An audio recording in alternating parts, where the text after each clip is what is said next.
Yes, so Sherry's brilliant. The one thing, here's the accountant in me going to talk to you. You need to figure out, for those of you working full-time, I'm sorry, my voice is yelling over dinner. When you're working full-time and doing this business, you need to figure out how much money you need from Pampered Chef to be able to quit the job. Because it's very cool. And you know what? You're driving yourselves nuts because you're doing both things. And you do have to do the flip. Excuse me. And there's a book out there, it's from 1996, I think, Larry Burkett, Women Leaving the Workplace. And they did 60 different case studies about how they prepared to leave the workplace, to stay home with their children, to do their own business, to whatever. But I think it's really important that you see all the costs involved. Where's the gal who's talking to? She drives 3.5 hours a day. There we go.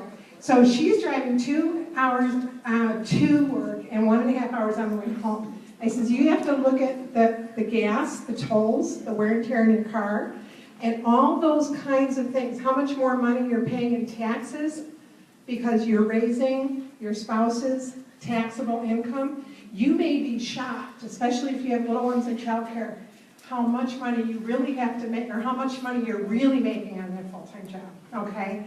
And how soon you can replace it with Pampered Chef.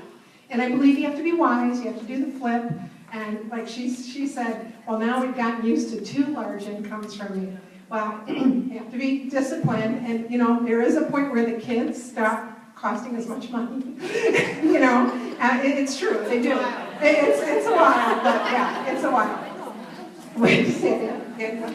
But that's the first thing to me. You really need to know that. I'll never forget when Marta Ross came to me and she said, well, I make really good money at my job. I can't leave that. And I asked her how much, and I said, oh my gosh, you can leave that. 3 months, Marta, let's figure it out. And she did leave, and you know, at the time, she was making X amount of dollars, but 2 years later, she was making double. Okay? So, what I'm saying to you is it may be costing you money staying at that full-time job.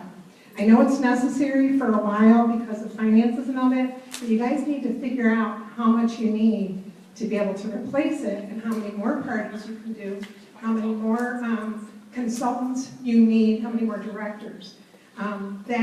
That's key to your success because you are only one person. And then I would also give myself little, what I call presents. When I became an executive, I got a housekeeper. Even though my house was only 975 square feet, okay? Now that person did my house cleaning, my laundry, my windows, you know what I mean? But that 6 hours when she was there, I worked all 6 hours. I made sure that I was making money to pay her. So those were those little things that were little goals, and you all can have those goals because Judy's right, you are the future of the Pampered Chef, and it's a privilege for us to be here. Well, I think they said a lot, but a couple of things. I know everybody's like, okay, now I'll talk. But anyway, I was thinking just about what Nancy said about, about paying, getting a housekeeper or whatever.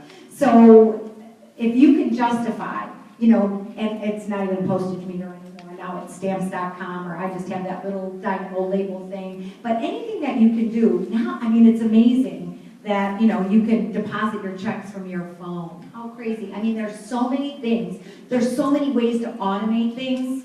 It is absolutely crazy. Like, pay bills, like automatically. Rory Vaden talks about that a lot in his book, and it really is amazing. So that takes care of a lot right there. So if you can do that, or, like Sherry says, systems. And my husband is the paper person, and I'm like, are you still writing checks? Like, he's still writing some checks. I don't, because my kids don't even have checkbooks. He's like, I don't even know how they get that in a checkbook. I'm like, they don't need a checkbook. I mean, they just don't understand, But, and then, I forgot what I was going to say. Getting back to, obviously, systems and organization. I think that, without a doubt, when my kids were little, it was like you only had a certain amount of time, and I could work for 15 minutes. It's amazing the amount of things that you can get done in 15 minutes. We just don't think of it. But we spend a lot of time on Facebook. I'm going to tell you, clock your time. Your phone knows how much time you spend on Facebook. You're probably not going to like me now, but it does. It knows that the amount of time that you are actually spending on Facebook. And you can say that I know. Or, you know, and I love movies. I am a movie person. I love movies, but that's a treat. So if I get my stuff done, then I know that I can do that. But I used to work in blocks of time that, you know, 15 minutes, a half hour, and, you know, race to the clock. So using the timer or whatever, I think that kind of worked for me, so. That's awesome. You know what? I want to break in for a second. Could I break in? I got Facebook Live to work. We're online, Lead Plus. Say hello, Chamber friends. So we are Facebooking Live right now with our national executive directors, our inspirational leaders here at Pampered Chef, and our Lead Plus directors are asking questions of this incredible team of leaders. And what I'd love to suggest so we get more questions in is that I don't think we need to have all four of you answer the same question. This way we're going to get more questions in. Is that fair? Yes. Okay, Yes. so And I just have one more thing to add. For those of you that are working full-time, try to take care of your personal business on your lunch hours and on the way to work. And then do consultant calls and the rest at night. You know, pick a night, be real specific. And one little tip is when you're talking with somebody, especially when you've got a relationship and you have friends, or you become friends, say, let's get the business out of the way first and then we'll catch up. Because sometimes you never get to the business part and you're asking about this and that and the other. So it's just one other just really quick thing. For those of you who have small children but are not working another job, you're working with the small children at home. That was my situation. One thing that I tried really hard to do, and it takes discipline, but I can tell you now from the perspective of having a 27-year-old and as of yesterday, 30-year-old, that when they were at school, I only did Pampered Chef when my business was exploding. I did anything like cooking dinner, doing laundry, anything like that, I wouldn't mind doing with them home because I could talk to them. But when they were at school, literally, they walked out the door and I went to my office and I worked. And then when they came home from school, I stopped. Period, end of story. So that time, from the time they were home until I either had to leave for, go to a party or a meeting, or they had to go do homework as they got older, that was our time. And I can tell you from the perspective of where I am now, I don't regret that decision at all. okay, let's go to the next question. All right, so Nancy, I know I asked you this already, but I'm kind of wanting to get feelers all out there, all over. So we're hearing different things about new consultant training, to do one-on-one or to do it in groups, and adding a lot of people to our team in the last about 40 days has been really overwhelming because I do one-on-one training calls with the new consultant program that Jane had just showed us. So what would be something, or what have you guys done when you have had a slew of consultants join all at one time that are still joining team leaders, teams, or what would be your recommendation or suggestion to have the best success with those new consultants? Again, it's a good problem to have, so congratulations.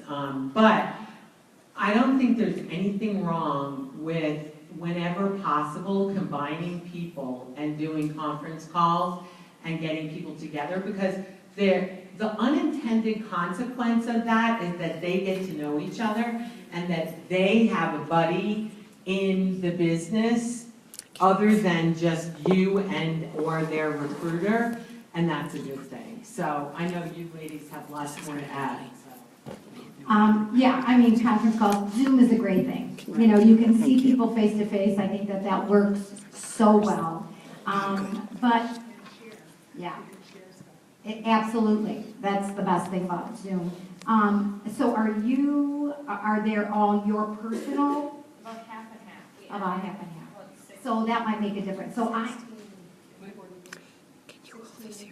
and are they in your personal cluster? Okay, so that still is your responsibility. Doesn't say if they're personal, I do the one-on-one with them personally, but, like if you can do piggyback, I mean, if you can, you know. But don't you also, I'm sure Patty, you include the recruiter in that?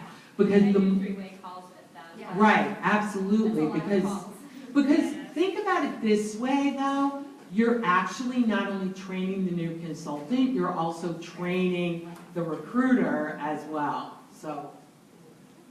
She knows what I said.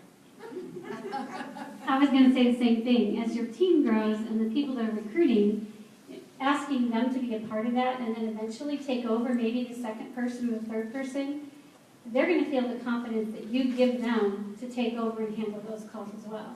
And I think that's one of the things throughout my career I've done is like, I don't need to be the one in charge.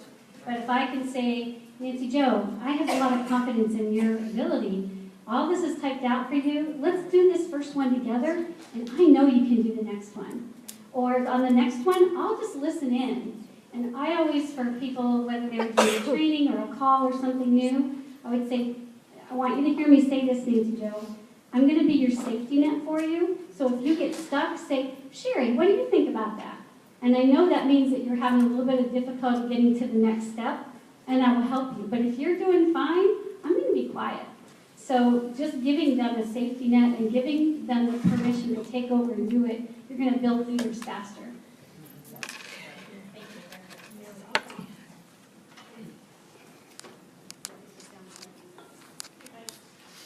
I have great kids and great husband who love to help me with stamping catalogs, making copies, doing a lot of basic things in the office to save time. But when you look to hire an assistant, what kind of responsibilities do you have them take over in your office? What are you comfortable with? Because I know it's going to be a necessity soon. I'm just really concerned about what. How old are your kids? 7, 10, 15, 17, 18. Okay, good for you. You know what, from the time my daughter was 14, I hired her in my office. She was on my payroll. I paid her $15 an hour. She got 5 of it, 10 of it was put away for college. All tax deductible and perfectly legal, okay? So there's so many things you can teach them to do, and they're so smart. I mean, my son was doing something for me on the computer yesterday, and I said, something's wrong, he just fixed it, you know? So the kids are so much smarter today than they were 30 years ago. I mean, it's amazing. So you'd be surprised on what tasks they can do. And with everything that is so virtual now, and so there's only a few things you really need to do to make money. And one of them is phone calls and empowering people, like Sherry said, and helping people succeed and learn. It's not in the office work, guys. Can I say that again? It's not in the office work. It's not in the office work. I've had more directors fail because they were great in the office than any other reason. I mean, things like, you know, you don't need to do your newsletters, your Monday morning motivation, that can all be outsourced. They can either work in your office. I have somebody that actually can work from home, you know, recognition stuff, all of that stuff can all be outsourced. I would definitely say yes. And that's, no, I always felt like, I don't want to give that up. I have to do that, but I'm going to tell you something. It was just, you know, because nobody could do it like I could do it. And I felt like, but honestly, you can totally do that. But here's what I did do, because I was going through office help more often. is I had her write something up, so she typed up a booklet of all of the things that she does in the office. So the last girl, that's actually been with me now for quite a few years now, but I thought, if I gotta keep doing this over and over and over again, I want her to type up something so that we have like a little manual in the office. I mean, I just told her what she had to do. You have to take 2 steps back before you can go forward because you have to teach her how to do that stuff, but once they get it, it was all there, and I thought that was easy. One quick thing to add. My rule of thumb was when it came to touching my people, that was my job. When it came to talking to my people, that was my job. If it's something that doesn't involve me and my people, somebody else can be taught to do that. But you need to save you. That's what people, the number one reason that people sign up with someone is because they like that person and they want to work with that person. So in my opinion, the worst thing you could do is farm that out. So the relationships you forge in this business are what's going to get you to the next level and the next level. You know, I just want to say one more thing. So, because the question came up the last time about, new consultant training and stuff. So what we used to do is directors, once you start building that director team, even team leader team, we all work together.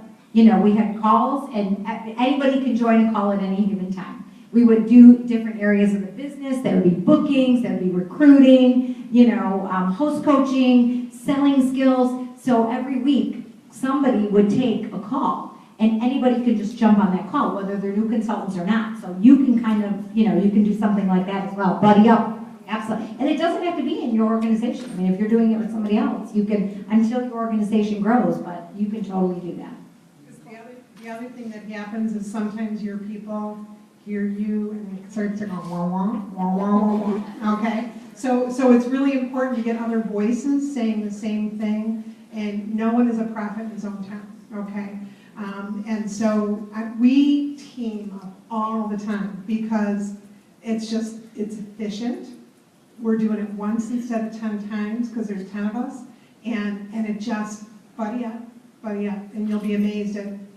For training wise and for doing some of those mechanics that make a difference. You'll be happy.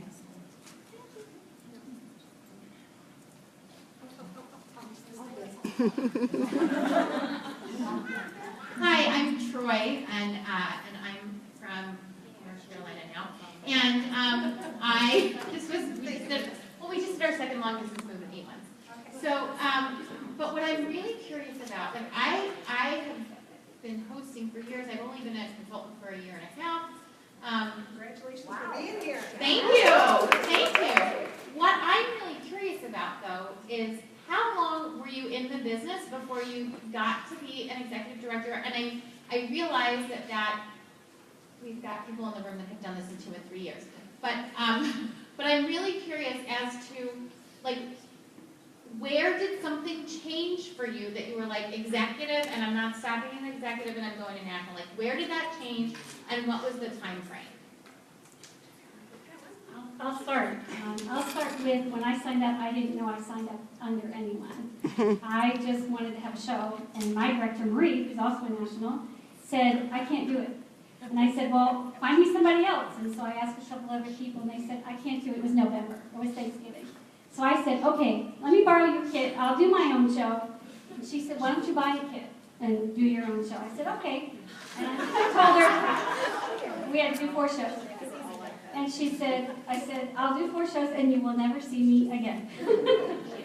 But what happened is, I loved it. I fell in love with it. I got that night away from the kids. And everyone I met, starting at the beginning when they said, Sherry, my goodness, what are you doing? I said, I don't know what I'm doing, but I'm having a blast. You should do it with me. And so I recruited right away. And the same thing happened with directorship. I said, I don't know where I'm going, not sure what I'm doing, but why don't you get to director with me? You can get on trips, go on trips easier. So I think I do call it my accidental career at the beginning. And I think it was a national conference when I heard some other nationals talking and saying, that they had a specific plan, they had a strategic plan. I'm like, okay, if I haven't worked that hard at it now, I'm going to really dig in and work hard. And then I did achieve the other levels of my business. So you just don't know. I was in the company 8 years before I became an executive. Some of you did it a lot faster, but that's my story. So accidental for a few years, and then when I made a decision, and I really, I think sometimes, decision before desire. When you make a decision to do something, then the rest comes behind it, follows behind it. I was one of the first to not, I had no idea what I was doing, okay? And when I was going to do it for six to 8 weeks, that's it. I decided to come back in January and treat it like a business. I recruited 5 people in 3.5 weeks. When the most anyone had ever recruited in a year was 7.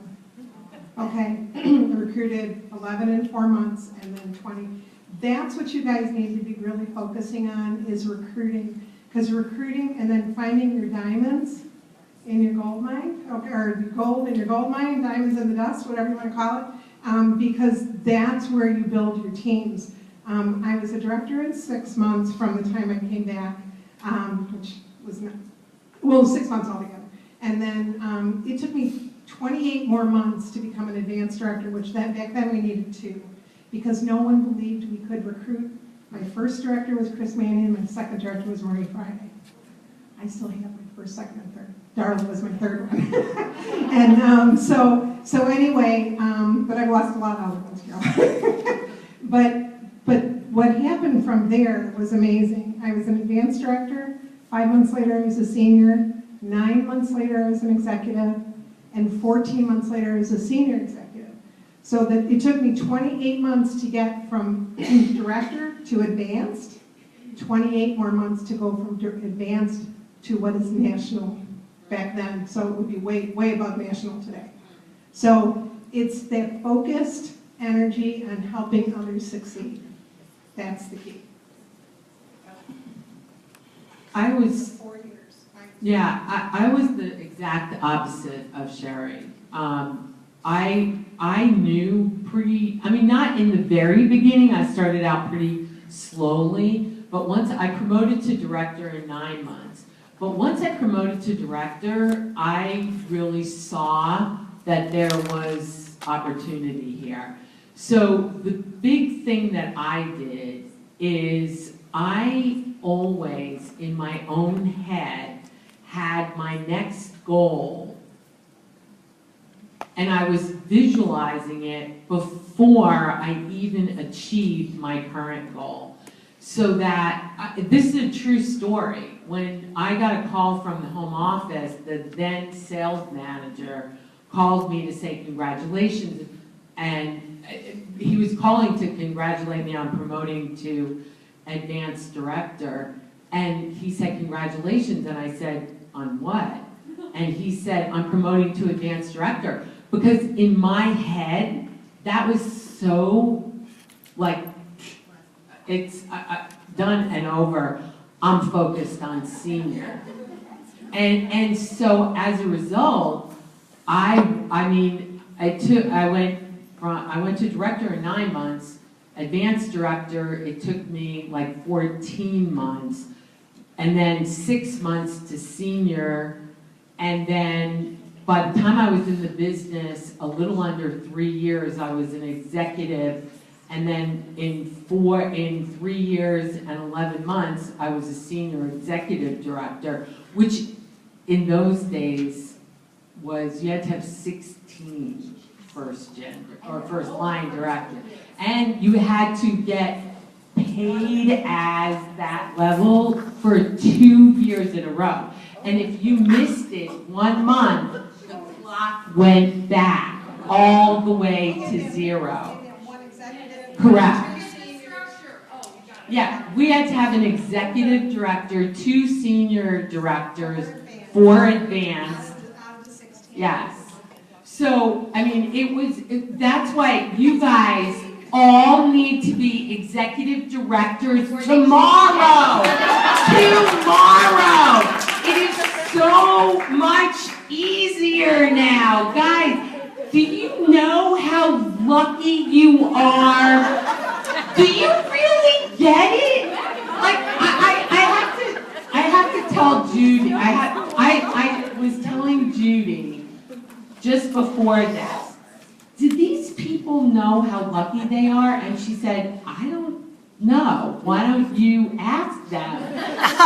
Do you know, this whole thing. It was more like, why don't you tell them? I